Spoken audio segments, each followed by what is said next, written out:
எல்லோருக்கும் வணக்கம். நம்ம இன்னைக்கு என்ன பார்க்க போறோம்னா, "எங்கே நிம்மதி? இது என்னடா புது கொடுமையா இருக்கு" அப்படின்னு நினைக்கிறீங்களா? கண்டிப்பா அப்படிதான் இருக்கும். ஆ எப்படி நம்ம நிம்மதியா இருக்கணும்? அதுக்கான தேடல்கள் எங்கேருந்து ஆரம்பிக்குது? அது எங்க கிடைக்கும்?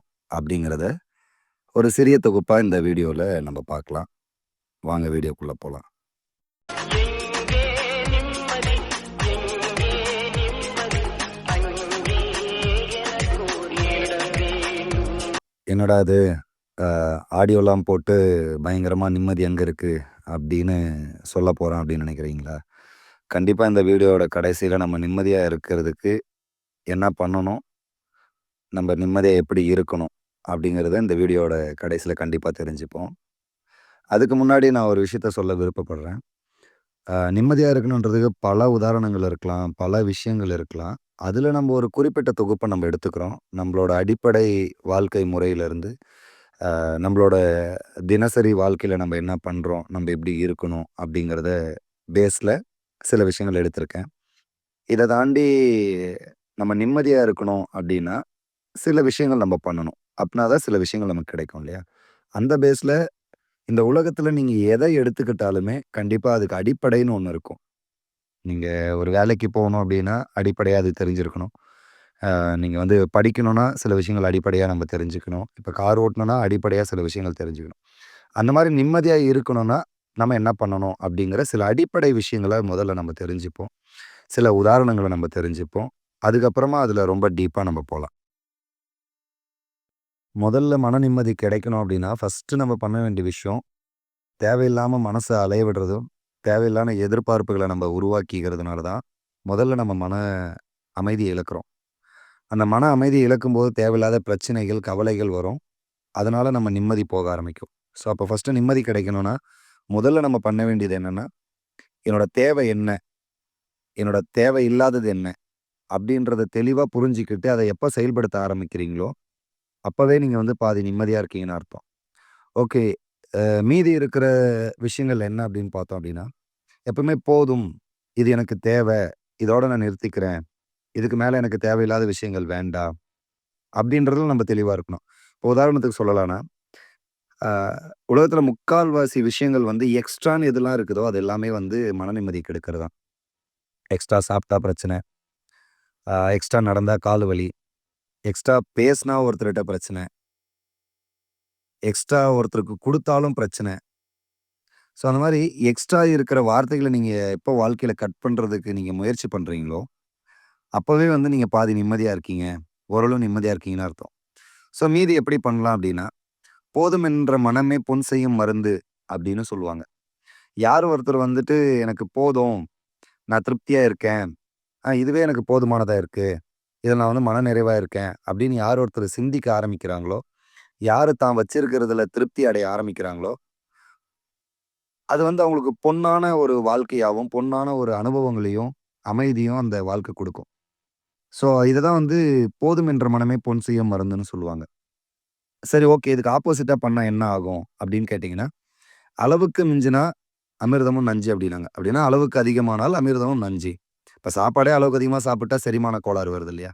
ஸோ, அந்த மாரி அளவுக்கு அதிகமா எனக்கு இது வேணும், வேணும், வேணும், வேணும்னு அது பின்னாடி ஓடாம, தனக்கு எவ்வளோ வேணும்ன்றத நம்ம புரிஞ்சுக்கிட்டு, அந்த சர்க்கிளுக்குள்ளவே நம்மளோட மனச நம்ம கண்ட்ரோல் பண்ணும்போது, நமக்கு வந்து நிம்மதி வந்து கண்டிப்பா வர்றத நீங்க வந்து உணரலாம். ஸோ, இத தான் வந்து நம்ம மீன் பண்ண வரோம். முடிஞ்ச வரை உங்க மனச வந்து அலைய விடாதீங்க. மனச அலைய விடுறதுனால எதிர்பார்ப்புகள் அதிகமாகும். எதிர்பார்ப்புகள் அதிகமாகும்போது கவலைகள் அதிகமாகும். பிரச்சனைகள் அதிகமாகும். அதனால நிம்மதி இழக்கிறதுக்கான வாய்ப்புகள் ரொம்ப அதிகம் அப்படின்னு சொல்ல வரோம். இன்னும் தெளிவா நம்ம புரிஞ்சுக்கிறதுக்கு திருக்குறள் வந்து ரொம்ப உதவியா இருக்கும்னு நெனைக்கிறேன். திருவள்ளுவர் வந்து ஒரு குறள்ல சொல்றாரு, "யாதனின் யாதனின் நீங்கியான் நோதல் அதனின் அதனின் இலன்." அப்படின்னா, எந்தெந்த பொருள்லருந்து ஒருத்தன் ஆசைப்படுறதுல இருந்து அவன விடுவிச்சுக்கிறானோ, அந்தந்த பொருள பத்தி அவன் துன்பப்பட வேண்டிய அவசியமே கிடையாது, அப்படிங்கிறாரு. ஸோ, இத வந்து இன்னும் ரொம்ப சுருக்கமா எப்படி சொல்லலாம்னா, அ எது நமக்கு தேவ அப்படின்றத மட்டும் ஆசை கொள்ளாம, தேவையில்லாத விஷயங்கள் எல்லாமே அவன்கிட்ட இருக்கு, இவன்கிட்ட இருக்கு. அவங்களுக்கு அந்த நல்லது நடந்துச்சு. எனக்கு இது நல்லது நடக்கல. இந்த மாரி தேவையில்லாத விஷயங்கள்லாம் கம்பேர் பண்ணிக்கிட்டு, தேவையில்லாத விஷயத்தெல்லாம் ஆசைப்பட்டுக்கிட்டு இருந்தா, நீ வந்து துன்பப்பட்டுட்டே தான் இருக்கணும். அப்ப துன்பப்பட்டுட்டே இருக்கும்போது உன்னோட மனது வந்து நிதானமா இருக்காது. ஒரு வகையான நிம்மதிய வந்து அடைய முடியாது. ஸோ எந்தெந்த பொருளெல்லாம் தேவையில்லாத ஆசைகள் கொள்ளுதோ, அதிலிருந்து தயவு செஞ்சு விலகி இருங்க. அப்ப நீங்க அந்த பொருள பத்தி கவலைப்பட வேண்டிய அவசியம் இருக்காது இல்லையா? அப்ப தேவையில்லாத உங்க மன நிம்மதி அ வீணாக வேண்டிய அவசியம் இல்ல இல்லையா? அப்படின்ற மாரி இந்த குறள்லருந்து நம்ப கத்துக்கிறோம். திருக்குறள் போலவே இன்னும் அழகான ஒரு நூல் இருக்கு. நம்ப எப்படி இருக்கணும், நம்ப எப்படி வாழணும் அப்படிங்கிறத வந்து சொல்றதுக்கு. அது வந்து புறநானூறு அப்படிங்கிற ஒரு நூல் தான். அத வந்து கணியன் பூங்குன்றனார்ன்னு ஒருத்தர் வந்து இத எழுதியிருக்காரு. இத ஃபுல்லா படிச்சா இந்த வீடியோ ரொம்ப பெருசா போகும். அதனால வந்து ஒரு 4 லைன் மட்டும் முக்கியமான 4 லைன் மட்டும் இந்த வீடியோக்கு எது ரிலேட்டடோ அத சொல்றேன். "யாதும் ஊரே யாவரும் கேளீர் தீதும் நன்றும் பிறர் தர வாரா. நோதலும் தணிதலும் அவற்றோர் அன்ன." இது என்ன சொல்றாங்கன்னா, எல்லா ஊரும் என் ஊர் தான். எல்லா மக்கள் என்னோட மக்கள் தான். அப்படின்ற ஒரு நல்ல எண்ணத்த நீங்க உருவாக்கிக்கங்க. அதாண்டி நல்லதோ, கெட்டதோ இன்னொருத்தரால உங்களுக்கு குடுக்கவே முடியாது. அத நீங்க ஏத்துக்கிற வர.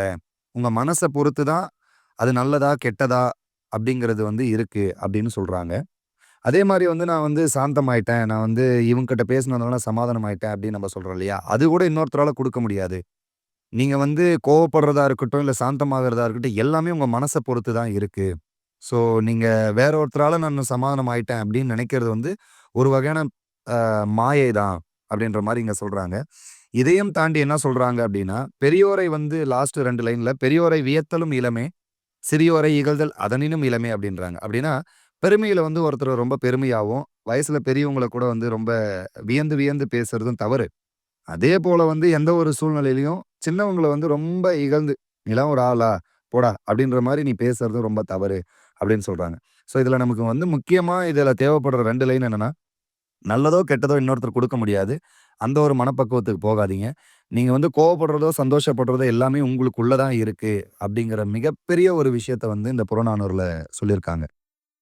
அடுத்து நம்ம பண்ண வேண்டிய மிக முக்கியமான விஷயம் என்ன அப்படின்னா, மன அமைதிய குறைக்கிற காரணங்கள் எல்லாத்தையும் தவிர்க்க ஆரம்பிக்கணும். அதிகமா ஆசைப்படுறது, எதிர்பார்க்கறது, ஒருத்தர்ட்ட வந்துட்டு இது எனக்கு வேணும். நீங்க என் கூட லைஃப் லாங் வருவீங்களா? இல்ல எனக்கு அவரு இத பண்ணுவாரு. அப்படின்னு தேவையில்லாத எதிர்பார்ப்புகள கண்டிப்பா வச்சுக்காதீங்க. அவங்களோட சூழ்நிலைகள் என்ன இருக்கும் அப்படின்னு நமக்கு தெரியாது. ஸோ அப்ப அதிகமான ஆசைகள, எதிர்பார்ப்புகள தவிர்க்க ஆரம்பிங்க. முடிஞ்சு போன விஷயத்த பத்தியே பேசிக்கிட்டோ, முடிஞ்சு போன விஷயத்த பத்தியே நெனச்சு, நெனச்சு, நெனச்சு வருத்தப்படுறதுனால, கண்டிப்பா பிரசன்ட்ல இருக்கிற எந்த ஒரு நல்ல விஷயத்தையும் நம்மளால அனுபவிக்காத முடியாத சூழ்நிலை வரும். ஸோ அத வந்து தவிர்க்க பாருங்க. எதிர்காலத்த நெனச்சு, ஐயோ! நாளைக்கு என்ன ஆயிடும்? நாளைக்கு என்ன ஆயிடும்? என்கிட்ட இந்த சேவிங்ஸ் இல்லையே! இல்ல வந்து நான் அத பண்ண முடியாத போயிடுமோ! இத பண்ண கண்டிப்பா நடக்கும்னு விதி இருந்தா கண்டிப்பா அது நடந்தே தீரும். முடிஞ்ச வர அந்த பயத்த உருவாக்காதீங்க. கண்டிப்பா அது எல்லாருக்குள்ளயும் இருக்கும்.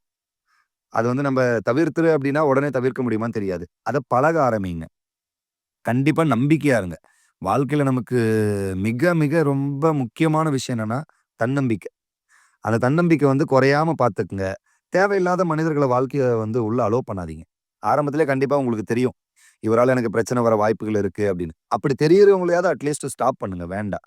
அப்புறம் வந்து ரொம்ப அழுத்தம் எடுத்துக்காதீங்க. எல்லா விஷயத்துக்கும் வந்து ரொம்ப அழுத்தமா ஃபீல் பண்ணிக்கிட்டு, ஒரு சாதாரண விஷயமா இருக்கலாம். அது நம்மளோட பார்வைக்கு கண்டிப்பா அன்னைக்கு அது ரொம்ப பெரிய விஷயமா தோணும். நான் இல்லன்னு சொல்லல. பட் ஆனா அதையே வந்து கன்டின்யூ பண்ண வேண்டாம். அத வந்து ஈஸியா எடுத்துக்க பழகணும். அதுக்கான வழிமுறைகள தேடுங்க. மன உறுதியின் பிரச்சனைகள் அப்டின்னா, இந்த இடத்துல என்ன சொல்ல வரேன்னா, ஆ ஓவர் திங்கிங். எத பத்தியாவது ரொம்ப யோசிச்சு, யோசிச்சு, யோசிச்சு நம்ம வந்து அந்த இருக்கிற நேரத்தையும், இருக்கிற நிம்மதி எல்லாத்தையும் கண்டிப்பா இழந்துருவோம். அந்த ஓவர் திங்கிங் ரிலேட்டட் ஸ்டஃப்ப பண்ணவே பண்ணாதீங்க. அதாவது இன்னொருத்தரோட கம்பேர் பண்ணிக்கங்க. அ அவர் ஏதோ ஒரு காரணத்துக்காக பிறந்திருக்கலாம். அவரு ஏதோ ஒரு காரணத்துக்காக ஒரு வேலை செய்யலாம். அவரு ஏதோ ஒரு காரணத்துக்காக பைக் வாங்கலாம், கார் வாங்கலாம், பணம் சம்பாரிக்கலாம். என்ன வேணா இருக்கலாம். அவங்களோட நம்மள ஒப்பிடுறதுனால எந்த ஒரு நல்லதும் நடக்க போறதில்ல. நல்ல விஷயத்துக்கு ஒப்பிடுங்க. "அவன் பாரு ரொம்ப ஒழுக்கமா இருக்கான்." அந்த மாரி நம்ம இருக்கலாம். அந்த மாரி நல்ல விஷயத்த ஒப்பிட்டு பழகுங்க. 2வது வந்து இப்போ பிறரோட எல்லாமே ஒப்பிடுவாங்க. "பாரு அவங்க வீட்ல அதுன்னு இருக்கு. என் வீட்ல இது இல்ல." அப்படின்னு. அது உண்மையாவே இருக்கட்டும்.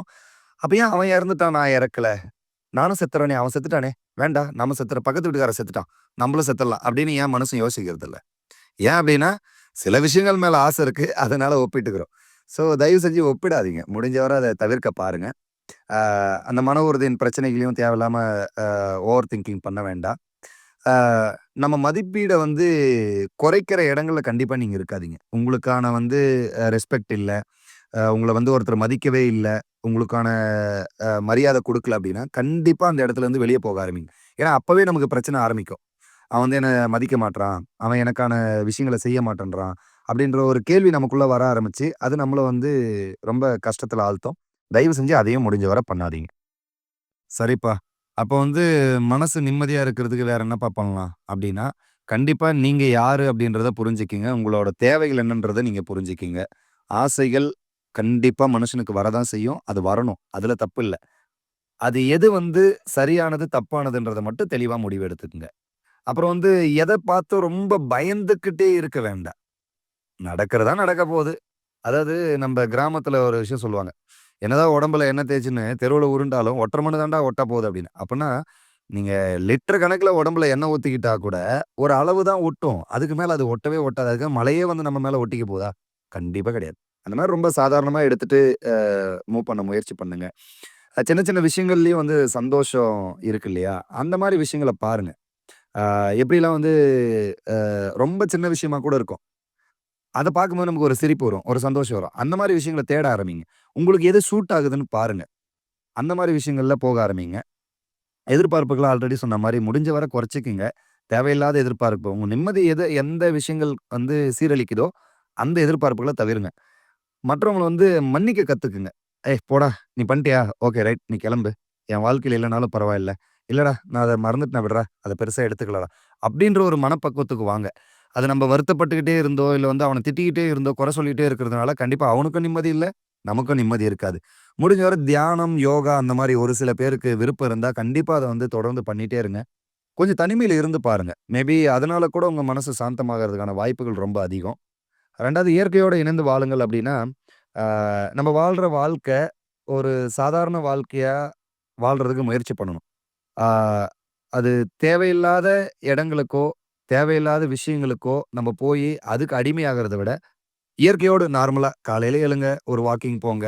இல்ல வந்து உங்களுக்கு பிடிச்சவங்ககிட்ட பேசுங்க. அந்த மாரி விஷயங்கள பண்ணிக்கிட்டு ரொம்ப நார்மலா இருங்க. மனுஷங்களோட பழக ஆரம்பிங்க. நெறைய வந்து மொபைலு அந்த மாரி விஷயங்கள்லயும் இல்லாம, கொஞ்சம் இயற்கையா ஒரு மனுஷனோட பேசிக் ஒரு ஃபண்டமெண்டல் என்ன இருக்குமோ, அதுக்குள்ள பார்த்து வாழ ஆரம்பிங்க. தன்னம்பிக்கையா இருங்க. ரொம்ப நடுநிலைமையா இருங்க. அதுதான் சொல்ல வரோம். ஆ ஸோ இதெல்லாம் வந்து உங்களுக்கு நிம்மதி குடுக்குறதுக்கான வழிகள். அத கண்டிப்பா தொடர்ந்து செஞ்சுட்டே இருங்க. எந்த ஒரு காரணத்துக்காகவும் எதையும் வந்து நீங்க ரொம்ப அழுத்தத்துக்குள்ள உங்கள கொண்டு போக வேண்டாம் அப்படின்றது இந்த வீடியோ கால் மூலியமா நீங்க தெரிஞ்சிருப்பீங்க அப்படின்னு நான் நெனைக்கிறேன். ஸோ மனசோட நிம்மதி எங்க இருக்கு அப்படின்னு கேட்டீங்கன்னா, அது நம்மகிட்ட மட்டும் தான் இருக்கு. அது இன்னொருத்தரால குடுக்க முடியாது. இன்னொருத்தரால எடுக்கவும் முடியாது. நம்ப உறுதியா இருந்தா அப்படின்னு சொல்லி இந்த வீடியோ முடிக்கிறேன். புடிச்சிருந்தா கண்டிப்பா கமெண்ட் செக்ஷன்ல சொல்லுங்க. ஆ ஏதாவது தவறு இருந்தாலும் நான் திருத்திக்க பார்க்குறேன். ரொம்ப நன்றி. பிடிச்சிருந்தா லைக், ஷேர் பண்ணுங்க.